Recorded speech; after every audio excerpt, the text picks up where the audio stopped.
Welcome to this explainer. Look, if deploying applications on Kubernetes has ever made you want to just pull your hair out, you are definitely not alone. It's complicated, but today we are completely demystifying Helm. This is the tool that literally tames that complexity and totally transforms how we manage Kubernetes packages. Today, we're taking a what, how, and when kind of journey. We'll be covering 1. The Kubernetes package manager, 2. Helm architecture explained, 3. The anatomy of a chart, 4. Advanced templating and hooks, and finally, number 5, Helm versus customize. Okay, let's dive right into section 1, the Kubernetes package manager, and explore the absolute dominant tool in the Kubernetes ecosystem. Get this. An astonishing 70% of cloud organizations currently rely on Helm to manage their clusters. That is a massive footprint. So if you're working in cloud-native environments at all, you are almost guaranteed to cross paths with this tool. So what exactly is Helm? Well, if you've spent any time working with Kubernetes, you are probably intimately familiar with what we call YAML hill. You know, that endless struggle of managing dozens of separate, hard-coded manifest files just for one single application. Helm was built to solve exactly that problem. At its core, think of Helm like the apt or NPM of the Kubernetes world. It's a package manager. It manages these Kubernetes packages, which, by the way, we call charts, to safely automate installing, upgrading, and configuring your apps. It basically bundles all of those complex YAML resources into manageable, highly repeatable templates.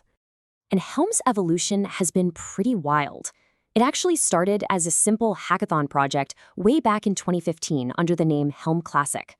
Then, a massive architectural shift happened in 2019 with Helm 3. They completely removed a server-side component called Tiller. This drastically improved security because Helm could now communicate directly with the Kubernetes API. And just recently, with the late 2025 release of Helm version 4, the project officially celebrated a full decade of shaping cloud-native deployments. Let's move to section 2, Helm architecture explained, and see how this builds out under the hood. To really grasp Helm, you just need to understand this one core analogy. It's like building a house. Think of the chart as your architectural blueprint. It dictates the overall structure. Then, your config, or your values, represents your specific building materials, like deciding to build with brick instead of wood. When you combine that chart blueprint and your configuration materials, you get a release. And that release is your finished, running house, living right inside your Kubernetes cluster. Structurally speaking, Helm is implemented in 2 distinct parts. First, there's the Helm client. This is the command line tool you actually interact with on your laptop to manage local development, handle your repositories, and issue commands. Then, on the other side, you have the Helm library. This is the Go-based logic engine that takes your client commands and interfaces directly with the Kubernetes API server. The really clever part here? It doesn't even need its own external database. It just securely stores its release information right inside Kubernetes itself. All right, section 3, anatomy of a chart. Now for the really fun part, building these blueprints completely from scratch. The good news is you don't have to start with a blank page. You can scaffold a brand new chart using just a single native command, Helm create. This magically spins up a logical file structure for you. You start off with Chart.yaml, which holds basic metadata like the chart's name and its version. Then you've got values.yaml, and that stores all your default configurations. Finally, tucked inside the templates directory, you'll find files like deployment.yaml, which is where your actual Kubernetes resources are generated. Now, what's really interesting here is how these files talk to each other using Go templating syntax. Instead of hard-coding that you want, say, 2 replicas in your deployment file, you just write curly braces around .values.replica count. Helm dynamically pulls that 2 straight from your values.yaml file when you deploy. This little bit of logic completely prevents hard coding, making your chart infinitely reusable across entirely different environments. Moving right along to section 4, advanced templating and hooks, because as deployments get more complex, simple variables just aren't enough. This is where Helm's built-in Sprig functions come into play, and they are a real game changer.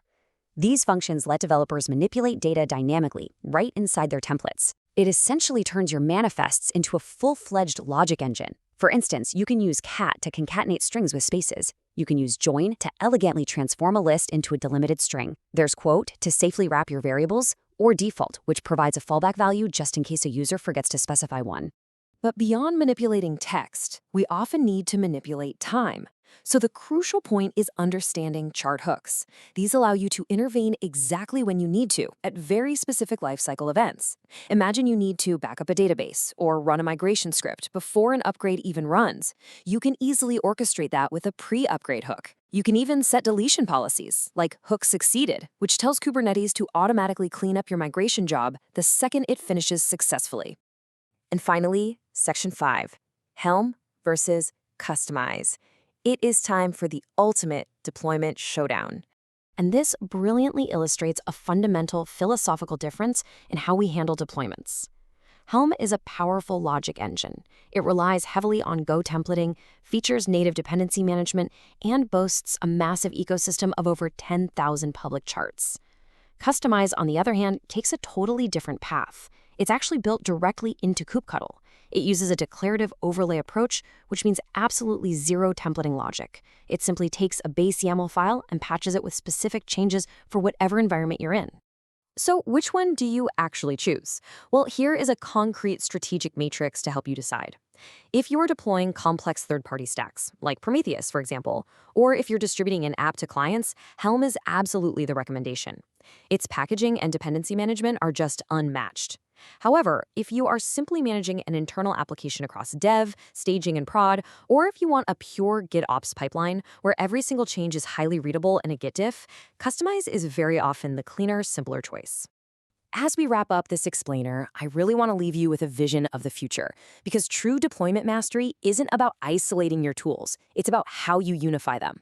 As you grasp the ins and outs of Kubernetes package management, ask yourself, how will you combine the templating power of Helm, the security of Vault, and the automation of GitOps to build your own bulletproof DevSecOps pipeline? The blueprint is in your hands now. Thank you so much for joining me today, and keep exploring.